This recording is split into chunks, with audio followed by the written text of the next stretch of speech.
à tous et bienvenue sur 40 000 Wargamers, la chaîne de tous les Wargamers. Aujourd'hui, je reçois au studio Quentin de Fabricator Lair. Là, je l'ai bien dit? Oui. Bon, pour un nouveau numéro de Vie ma vie de Cadien, parce que nous sommes tous des soldats du hobby. Cette série de vidéos a pour vocation de vous faire découvrir des personnes, des projets ou des associations qui ont un rapport avec notre vie de hobbyiste. Donc, Quentin est avec nous aujourd'hui au studio. Que peux-tu nous dire sur toi aux gens qui nous regardent? Donc, bonjour à tous, je m'appelle Quentin, j'ai 34 ans et j'ai créé Fabricator's Lair, donc qui est un studio de modélisation 3D, de décors pour le Wargame et Warhammer 40 000. Et je viens vous présenter mon projet qui est Gothic Sector Templaris. Ok, un projet donc de modélisation 3D de décors pour Warhammer 40 000, Kill Team et autres... voilà, hein. Eh ben super. Alors, première question, comment es-tu entré dans le hobby, par qui et à quelle occasion, s'il te plaît? Donc j'ai commencé les Warhammer par Warhammer Battle en 2002, donc il y a 20 ans. Je ne me souviens plus exactement comment j'ai commencé. Je sais qu'il y avait un magasin de jeux vidéo qui vendait des Warhammer à Saint-Lô, la ville où je vivais. Et en passant devant cette vitrine, où je passais régulièrement, je voyais ces figurines et toutes ces belles boîtes. Et ça donnait drôlement envie. Toutes ces chères boîtes. Toutes ces chères boîtes, j'avais peut-être pas trop regardé les prix à l'époque. Et puis comme je connaissais le jeu HeroQuest, voilà, je me suis dit tiens, ça a l'air d'être un jeu un peu dans le même genre avec des belles figurines. Et comme j'aimais beaucoup HeroQuest, à mon anniversaire en 2002, j'ai demandé une boîte de Warhammer et j'ai reçu un régiment d'orques. Ah, intéressant. Les orques. Donc c'est pas toi qui as choisi les orques. C'est pas moi qui ai choisi les orques. C'est les orques qui t'ont choisi. Exactement. Et ça tombait bien parce que c'était une des deux armées de la boîte principale qui était orque contre empire, que j'ai pu acheter avec mon frère après, et lui il a commencé l'empire. D'accord. Alors qu'est-ce qui te plaît le plus dans le hobby? L'univers. Ouais. Que ce soit Battle ou 40K, c'est des univers qui sont fantastiques. Et puis jouer avec des belles figurines, lancer des dés et trucider les troupes de son adversaire. Alors, est-ce que tu avais déjà une tendance à l'Heroic Fantasy avec des choses comme le Seigneur des Anneaux, des choses comme ça, ou pas du tout? C'est à peu près à cette époque-là que les films de Peter Jackson sont sortis, et effectivement, c'est à ce moment-là que j'ai commencé à lire les livres du Seigneur des Anneaux. Donc oui, tout ça, ça coïncidait un peu dans un même bouillon. C'est un terreau fertile pour commencer, je pense, les Warhammer à cette époque. Exact. Quel jeu pratiques-tu? Alors, actuellement, je ne pratique plus que Warhammer Battle V8. Ouais. Mais je compte prochainement me remettre à Warhammer 40 000 et j'aimerais bien aussi regarder Kill Team. Et aussi Kill Team. Ok, donc Warhammer 40 000, Kill Team, c'est quand même assez proche, puisque bon, Kill Team c'est un peu le chemin d'entrée pour Warhammer 40 000. On en parlera, tu as connu aussi Mordium, donc c'était un petit peu dans le même esprit. C'est ça. Alors actuellement, tu dis que tu pratiques Warhammer Battle, donc encore avec ton frère et ton cousin, je crois aussi. Oui. Voilà. Quel est ton jeu préféré actuellement? Du coup, ça va être le Warhammer Battle, mais Warhammer 40 000 me manque. Mais si je joue pas, ça va en partie aussi faute de joueurs. Mais ça ne saurait tarder à reprise que j'ai rencontré des personnes pour jouer près de chez moi. Donc là, chez toi, c'est à Ernée en Mayenne. D'accord, donc toi tu es à Ernée en Mayenne et tu es de Saint-Lô, donc tu es un Normand. Tout à fait. Voilà, nul n'est parfait, sauf les Normands, c'est bien connu. Combien d'armées possèdes-tu peintes? Donc j'en possède 3. Une armée d'orques en battle, une armée de Necrons en 40K, pareil que j'ai peint tout seul, et une armée de la garde impériale alliée chasseurs de démons, peinte par mon frère. Ok. C'est ton frère qui te l'a peint, c'est sympa. Oui, je voulais avoir une belle armée, donc... On le salue, ton frère, il s'appelle Tony. Donc, on salue Tony, et ton cousin Loïc. Eh ben, on salue... il a un prénom breton. Oui, mais il est normand. Et il est parisien, comme tout bon normand qui se respecte, c'est ça? Oui, la moitié de la France est parisienne. Combien de projets non peints? Actuellement, un seul, c'est mon armée de compte vampire que j'ai acquis récemment, qui est assemblée, c'est déjà pas mal. Mais elle est entièrement pas peinte. En mode AOS ou en mode Battle? Battle. En mode Battle. Ah, ça c'est chouette. Et par contre, pour l'instant c'est la seule, parce qu'il va y avoir prochainement au moins une armée 40K que j'ai pas encore définitivement choisie, mais il y aura une armée de 40K, parce que je ne compte pas reprendre ni ma garde impériale ni mes Necrons dans un premier temps. D'accord. Et alors, tu me disais hors antenne que tu avais aussi peut-être la possibilité d'avoir une armée Skaven que tu t'étais toi-même imprimée. Tout à fait, oui. que je considère pas moi pour pas la compter dans ma pile de ma honte, on a décidé d'un commun accord, elle est à mon cousin. D'accord. Elle est chez moi, elle est dans mes cartons, dans mon sous-sol, mais c'est pas moi qui l'a peint. Alors, on a parlé de la modélisation 3D, justement, on va parler de ton projet et ce pourquoi tu es avec nous ici, entre autres, puisque tu es tipeur de la chaîne. Donc déjà, je voulais te remercier pour ça. Et puis, parce que on voit des magnifiques décors devant nous que tu as amené avec toi. Et en plus, tu nous en as offert sur la chaîne pour que nous, on en ait à en présenter au public. Et franchement, moi, je suis tombé complètement raide. Amoureux de tes décors, donc c'est la bonne occasion pour que tu sois là. Ça s'appelle Gothic Sector Templaris, donc dans le cadre de Fabricators Lair. Que peux-tu nous dire de ce projet? Peux-tu nous le présenter s'il te plaît? Donc Gothic Sector Templaris, c'est un projet de décor j'ai voulu complet, donc c'est-à-dire que ça inclut des dalles de sol pour faire le terrain, avec un système de niveaux et de rangs pour donner un peu de relief au terrain global. Il y a aussi tout un système de bâtiments modulaires, donc c'est des murs, des piliers, des dalles de sol qu'on assemble à l'envie pour faire le bâtiment que l'on souhaite. Donc il y a des murs détruits, des murs non détruits, pareil pour les piliers et les dalles de sol. Et puis pour être complet, il fallait aussi des accessoires pour finir de remplir la table, donc des conteneurs, des bidons, des barricades, des lampadaires. C'est vrai. Pourquoi pas des lampadaires? Ouais, c'est vachement et puis pour terminer, il y a aussi des socles pour avoir les figurines qui vont bien avec le décor. Alors là, on le voit pas forcément, mais vous le verrez dans une autre vidéo où vous l'avez vu dans le petit teaser qu'il y avait avant. Ça, c'est entièrement démontable. On peut démonter, choisir. Bon, là, on a par exemple une petite tour comme ça, et puis en définitive, on peut les accorder les unes avec les autres, mettre une passerelle et ainsi de suite. C'est super bien. Donc ça, vous le verrez. Et puis, tu nous as fait une petite modélisation 3D aussi pour qu'on voit bien tout ça. De l'assemblage. Alors, comment t'es venue l'idée? Donc j'ai repris pied dans l'univers Warhammer 40 000, donc il y a un peu plus d'1 an, en même temps, au même moment que je me suis remis à l'impression 3D résine, et puis j'ai découvert Kill Team, parce que j'avais fait une pause un peu dans les jeux Game Workshop pendant quelques années, j'ai découvert Kill Team, je dis waouh c'est top ce jeu, et puis toutes les photos que j'ai vues avaient de magnifiques décors, et ça m'a rappelé quand j'étais plus jeune, nous on jouait avec des boîtes Tupperware retournées pour faire les collines, les volumes, et on jouait sur le parquet bleu de ma chambre, donc en termes de battle mat c'est pas terrible. Donc je me suis dit, moi si je me remets à jouer au 40K, ben, c'est pas sur un parquet bleu avec des Tupperware, c'est avec de beaux décors comme j'ai pu voir. Par contre, je voulais les imprimer, mais je trouvais pas forcément ce que je voulais, puis je m'étais dit, ceux chez Game Workshop sont jolis, mais pareil, ils sont pas modulaires, donc je me dis, je vais le faire moi-même. Et alors, justement, parce que c'est une vraie question, toi, c'est pas ton métier à la base, toi ton métier c'est... Je suis ingénieur en électronique. Voilà, donc, et par contre, tu touches quand même à la modélisation 3D, l'informatique t'es pas évidemment, comment dirais-je, étranger. Non. Donc, parce que c'est quand même un sacré projet, donc c'est ton expérience personnelle, comment ça Alors en fait, modélisation 3D, j'ai fait un tout petit peu à l'école quand j'étais au lycée.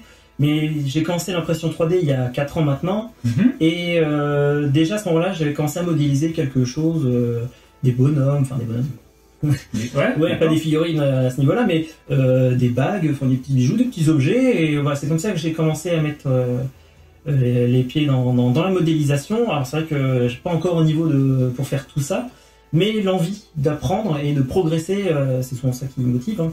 Donc j'avais des bases, mais l'envie surtout de savoir faire plus. D'accord, donc là tu as tout modélisé, pièce par pièce, en 3D, sur des bases peut-être déjà existantes pour certaines. Enfin j'ai tout modélisé de zéro, mais effectivement je réutilise des parties, que j'assemble, que je détruis. D'accord. Donc, et avec, pour info, alors ça c'est pour ma gouverne personnelle, mais avec un logiciel. Ouais. Tout avec Blender. Blender, d'accord. C'est gratuit en plus. Ouais, en plus c'est gratuit. On a félicitations parce que c'est un sacré boulot. Tout est vraiment extra. C'est très grimdark-like. C'est très dans l'univers de Games Workshop, mais en même temps, c'est quand même à côté puisque c'est ta propre fabrication. Et moi, ce que j'aime beaucoup, c'est le côté gothique justement. Donc, on en parlera un peu plus tard, mais tu as d'autres projets. Alors aujourd'hui, donc tu as ton métier qui fait vivre tes enfants et ta famille. Voilà. Et ça implique quoi pour toi, c'est ce projet de modélisation? Déjà, tu m'expliquais en tête que ça fait plusieurs mois que tu bosses dessus. Ça prend la totalité de mon temps libre depuis 4-5 mois, mais le projet, donc ça fait un an que j'en ai eu l'idée. J'y ai passé un petit peu de temps en pointillé au début, mais le temps que ça mûrisse en tête. Et ça fait, oui, donc peut-être même 5 mois maintenant que j'y passe la totalité de mon temps libre. Parce que forcément, c'est un peu ambitieux. Par contre, effectivement, c'est mon temps libre, donc je ne fais rien d'autre. On salue ta femme, là, d'ailleurs, qui garde des enfants. et qui a hâte que ce projet aboutisse. Tout à fait, pour que je puisse faire autre chose, pour m'occuper des enfants. Et faire un autre projet, mais ça tu lui as pas dit. Mais l'idée, en fait, c'est si vraiment ça fonctionnait et que si je pouvais déjà me libérer en partie de mon travail, pour continuer de modéliser des décors, voire d'autres choses. Là on joint le côté passion, le côté créatif, et en même temps cette volonté d'entreprendre, que tu as, qui est systématiquement dans tes actions. Et justement, demain, quel est ton avenir, ton objectif? Est-ce que ce serait de remplacer ton travail, que ce soit en plus de ton travail, dans l'absolu, quel est ton objectif? À voir à quel point ça prend en réalité. Ouais. En complément, toujours ça de prix, puis c'est quelque chose que j'aime faire. Après, si c'est possible de remplacer en partie mon travail, je le ferai. Oui, je le ferai. Si l'occasion se présente, je le ferai. Parce que des idées pour la suite, j'en ai beaucoup. Déjà, la nomination du projet, je l'ai appelé Gothic Sector Templaris parce qu'il y aura d'autres Gothic Sectors.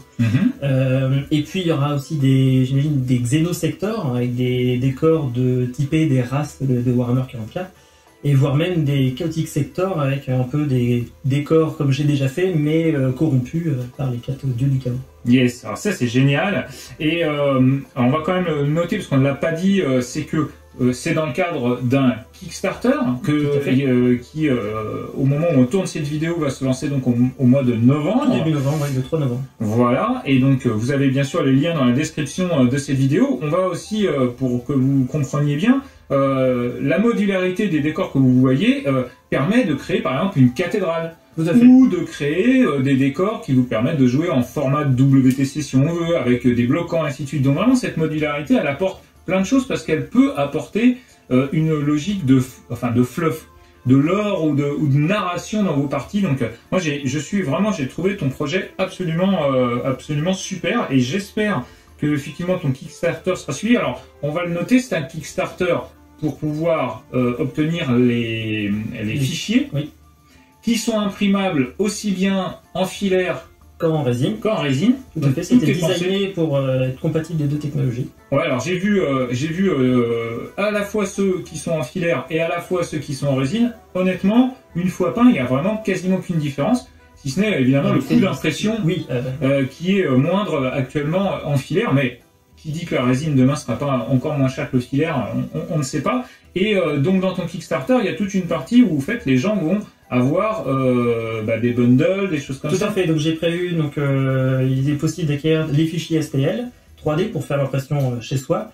Mais j'ai aussi pensé à ceux qui n'ont pas d'imprimante 3D, parce que dans mon entourage, j'ai des personnes intéressées qui n'ont pas d'imprimante.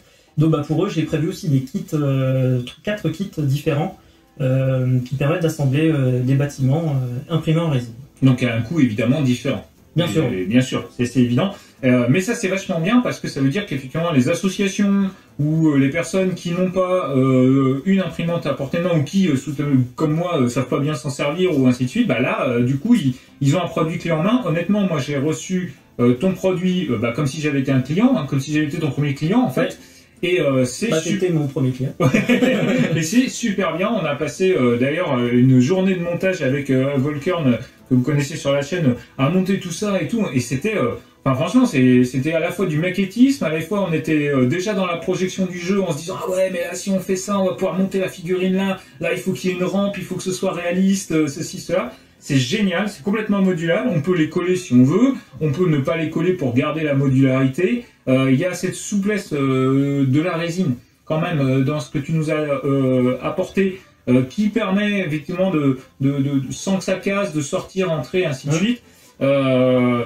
franchement, c'est super produit. Ouais, moi, j'ai adoré ce projet et je trouve qu'il a toutes les qualités d'un projet pour le hobby, c'est-à-dire à la fois la modularité, la rejouabilité, la cohérence par rapport à l'univers, et puis aussi cette idée qu'on va soutenir un projet qui en amène d'autres.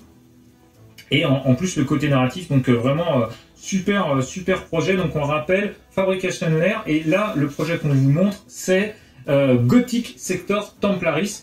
On a parlé hors antenne même de projets sur des Eldar. Moi j'adorerais avoir une armée, d'avoir des décors Eldar, ça serait vraiment top. Tu parlais aussi de décors orc. Et alors, puisque Necron, enfin toutes les Necron aussi. Il y a des idées pour tout.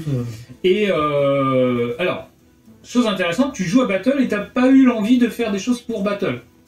Pas pour l'instant. Non, parce qu'en fait, nous à Battle, quand on joue, on a tendance à faire des batailles rangées. Et en termes de décor, c'est moins important. Oui, parce que souvent ça se passe en extérieur, donc on a des collines, des arbres, on a quelques chaumières, mais c'est pas ça qui m'a... J'ai pas eu de déclic ni d'inspiration particulière dessus. C'est vraiment l'univers de Warhammer avec des villes détruites, où là je me suis dit, ouais, là il y a quelque chose à faire. Après, en termes de modularité pour Battle, c'est vrai que comme toi tu connais Mordiem, ça aurait pu être aussi une inspiration. Ah c'est vrai, oui, mais pour le coup Mordiem... Ouais, il y a moins de clients potentiels déjà. Mais génial. En tout cas, l'idée est super, et en plus, que ce soit pour Kill Team, Warhammer 40 000 ou même d'autres jeux de figurines. One Page Rules. One Page Rules, par exemple. Franchement, c'est top. Alors, on va retourner sur la côté un petit peu plus personnel, et puis on va parler de tes proches, de ta famille. Comment ils partagent le hobby avec toi? Quel regard porte-t-il sur ta passion, qui est en même temps ce deuxième travail? Déjà, donc mon frère qui est bien au courant du projet parce qu'il en a peint une partie et qui du coup joue toujours Warhammer, donc je joue avec, qui est resté dans l'univers parce qu'il continue de peindre depuis maintenant 20 ans. Ma compagne qui me soutient dans ce projet dans la mesure où elle me laisse partir et venir loin de chez moi pour venir ici. Vous inquiétez pas, on vous le renvoie. Mais par contre c'est vrai qu'elle aime pas particulièrement les Warhammer parce que bon, elle trouve ça très masculin, c'est la guerre, il y a des crânes partout, elle aime pas ça les crânes, mais qui trouve les bâtiments malgré tout très jolis, à l'exception des crânes donc. Mais donc il me soutient même si elle s'intéresse pas à l'univers. Elle trouve quand même que c'est une passion relativement saine, quoi. Oui, oui. Ça va. Elle m'a jamais demandé d'abandonner ça.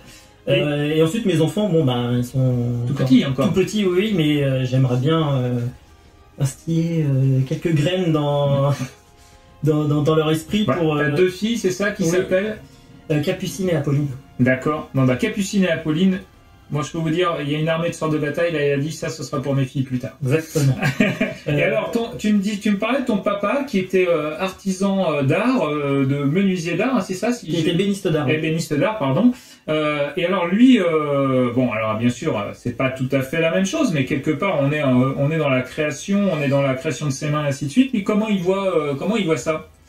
En fait, je n'en ai pas vraiment parlé de ce projet-là.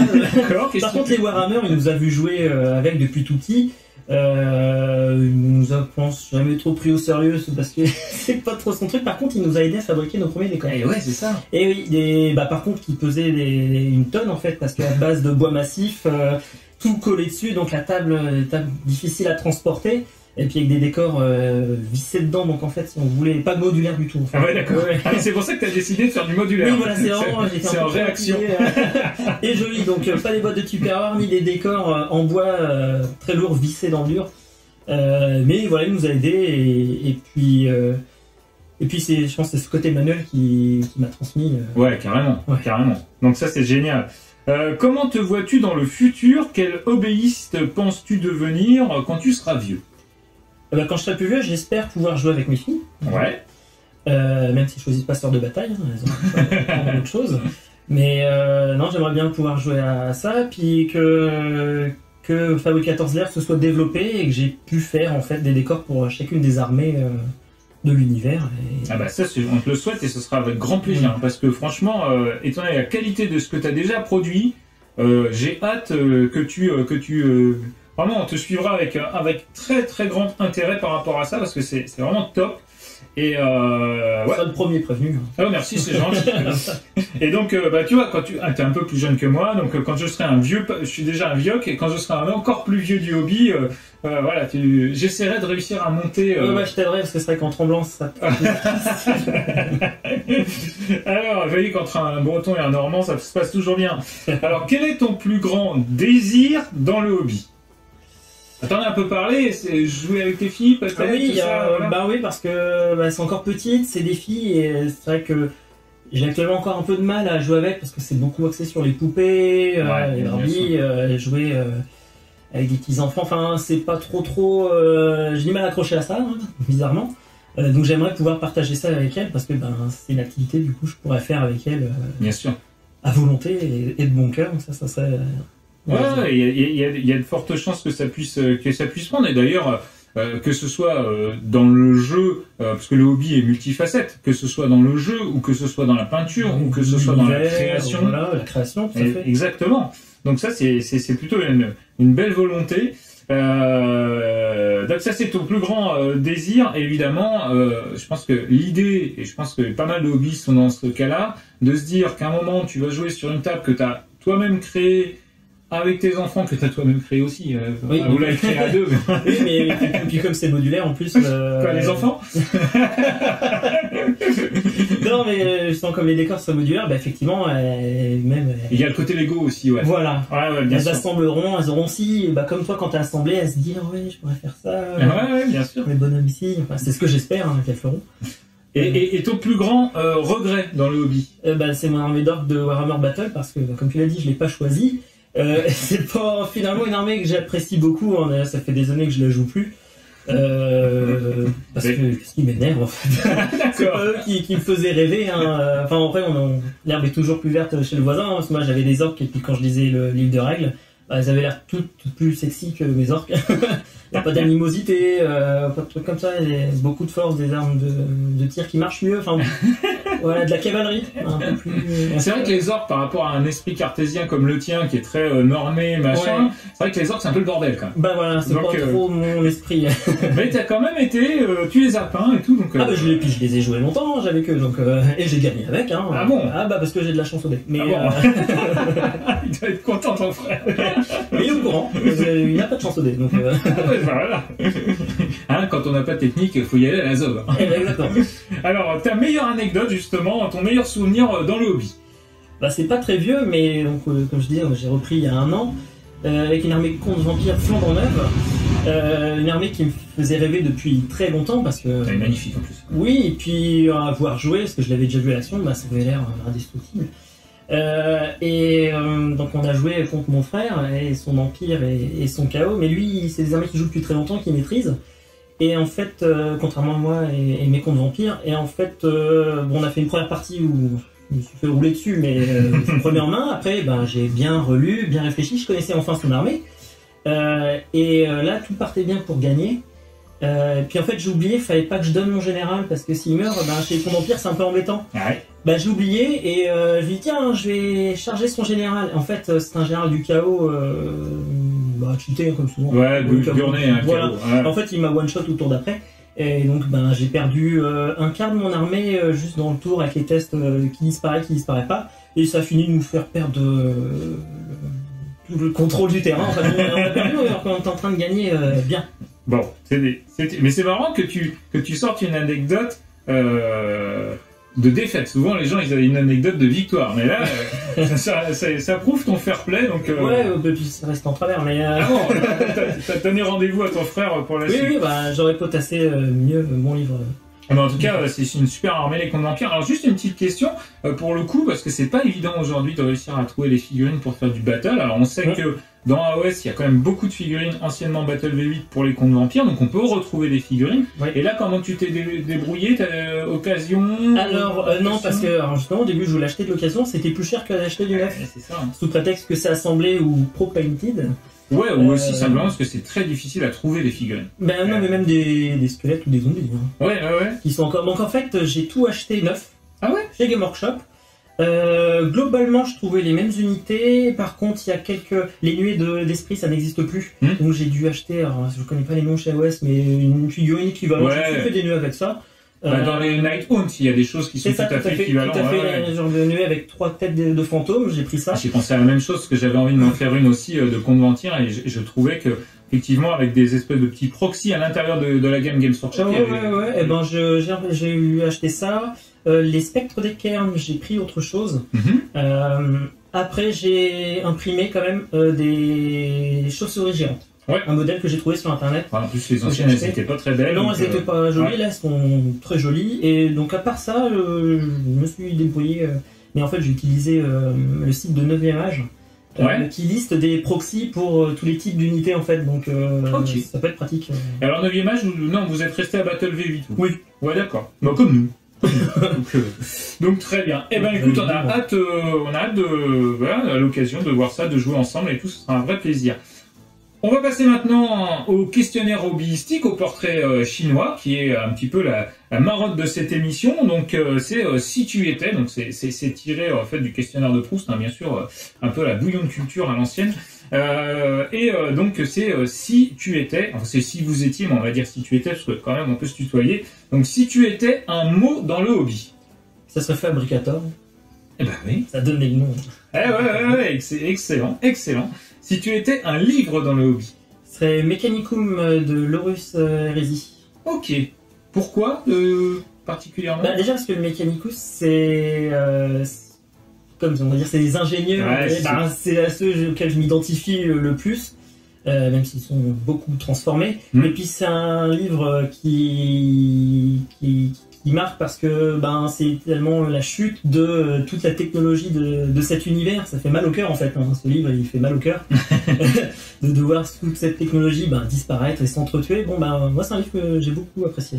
Ok, mais c'est vrai que c'est intéressant ce parallèle qu'il y a là actuellement entre Warhammer 40 000, où là c'est les résidus russes en tant que tel, mais et ce qui a pu se passer, là il y a un Moyen-Âge technologique dans Warhammer 40 000, et en fait actuellement, au 41e millénaire, on est dans le Moyen-Âge technologique, et quelque part, en ce moment, on nous explique que on peut pas construire une centrale nucléaire assez rapidement, parce qu'avant, on avait des ingénieurs qui savaient le faire, et que maintenant, on ne sait plus, on est obligé de prendre des personnes... Et dans le cadre de mon travail, pour le coup, ça arrive qu'on réintroduise de vieux produits, et tous les gens qui l'ont conçu sont partis à la retraite depuis longtemps. Yes, d'accord, c'est vachement intéressant. C'est un peu le Belezer Yuskol du coin, quoi. Alors, si tu étais un jeu, ce serait Mordheim, parce que en fait, j'y ai pas joué personnellement, j'ai vu et j'ai surtout lu le livre de règles qu'on m'avait prêté à l'époque. Ouais, il est fabuleux. Et qui m'a, alors déjà rien que pour le lore, pour toutes les illustrations qu'il y avait dedans, et puis le jeu en fait qui me donnait vraiment envie. Et puis le problème, c'est que j'ai rendu le livre à la personne qui l'avait, puis elle est partie faire ses études.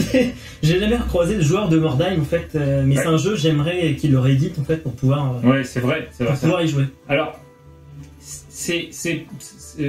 Warcry est un petit peu le Mordheim actuel, mais c'est vraiment de très loin, parce qu'il y avait cette construction dans Mordheim qui est un peu dans Necromunda, où tu construis ta bande et puis c'est à l'intérieur d'un univers qui évolue. Et c'est vraiment... C'est très sombre en plus. C'est extrêmement sombre. C'est très grimdark, et c'est marrant qu'on aimait autant ça d'ailleurs pour notre génération. Alors, si tu étais une couleur... C'est Skeleton Horde. Yes. Parce que j'en ai consommé beaucoup de peau pour ce projet, et qui va surtout changer ma vie en termes de peinture, parce que je n'aime pas peindre. C'est pour ça que j'ai sous-traité beaucoup à mon frère, mais comme j'ai une armée de Convampire, avec beaucoup de squelettes, cette peinture va me sauver la vie.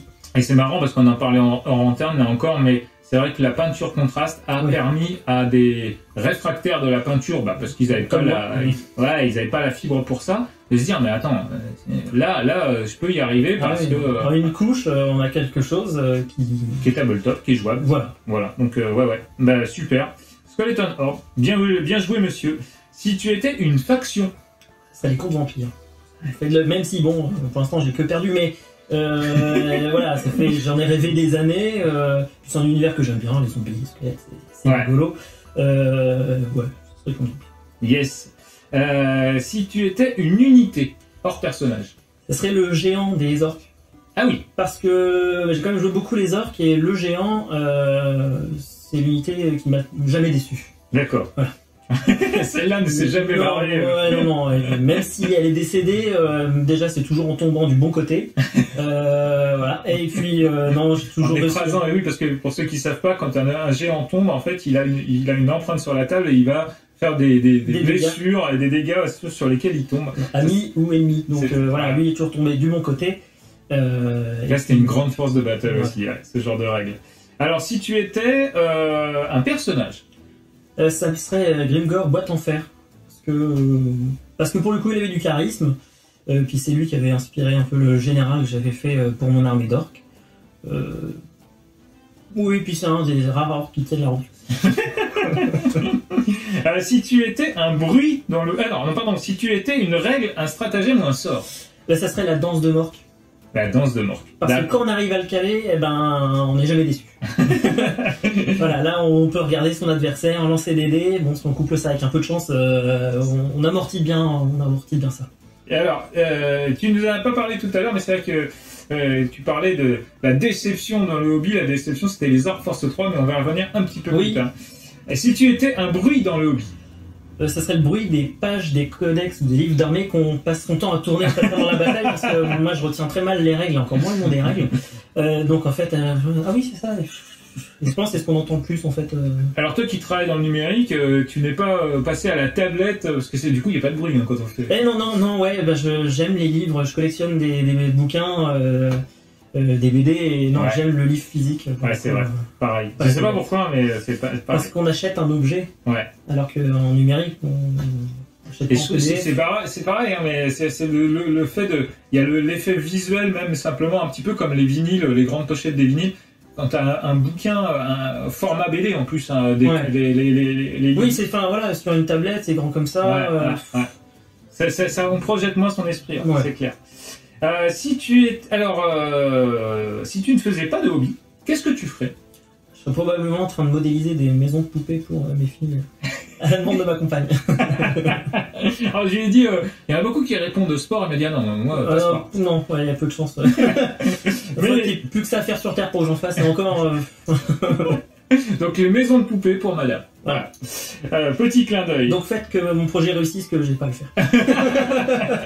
Alors dernière question, si enfin tu étais devant l'empereur ou Jarvis Johnson, ce qui est à peu près la même chose, qu'aimerais-tu l'entendre te dire? J'aimerais qu'ils me disent Warhammer Battle V9 sort demain et les orques ont 4 de force de base. Eh ben c'est très très bien, c'est excellent. Alors c'est marrant parce que quand on a commencé cette émission, enfin quand on a briefé cette émission, il m'a dit ouais mais il peut rien dire, il en est dans le coma. Et moi, mais du tac au tac, je lui dis Jarvis Johnson. Mais non, l'empereur.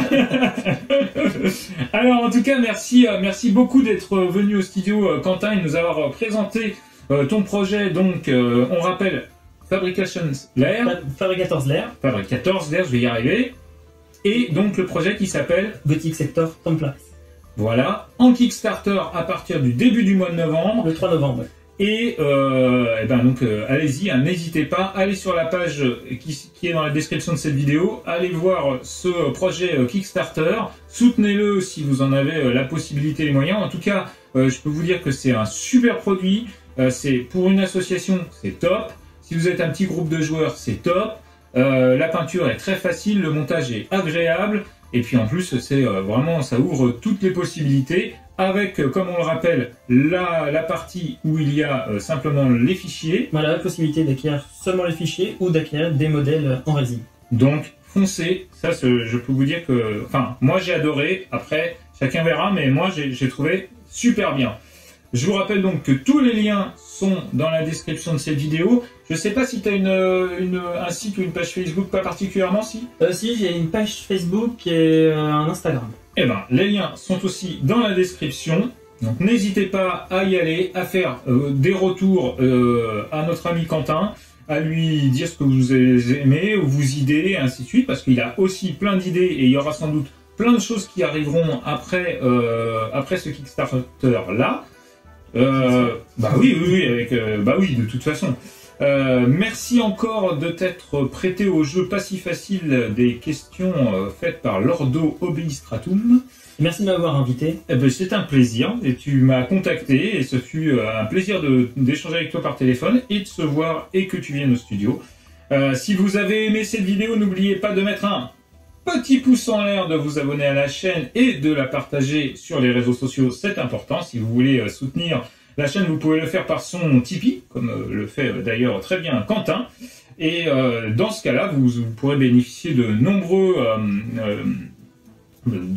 avantages chez nos partenaires, et notamment moins 20% sur vos achats Games Workshop, c'est click29hobby.fr. Click29hobby.fr est un magasin physique à Landivisiau, pas très loin de Saint-Brieuc, chez ton frère, et aussi un site internet, donc n'hésitez pas à y aller. Manu se fera un plaisir de vous recevoir. On se retrouve très bientôt sur 40K Wargamers TV pour d'autres vidéos, mais en attendant, n'oubliez pas que sans maîtrise, la chagate n'est rien.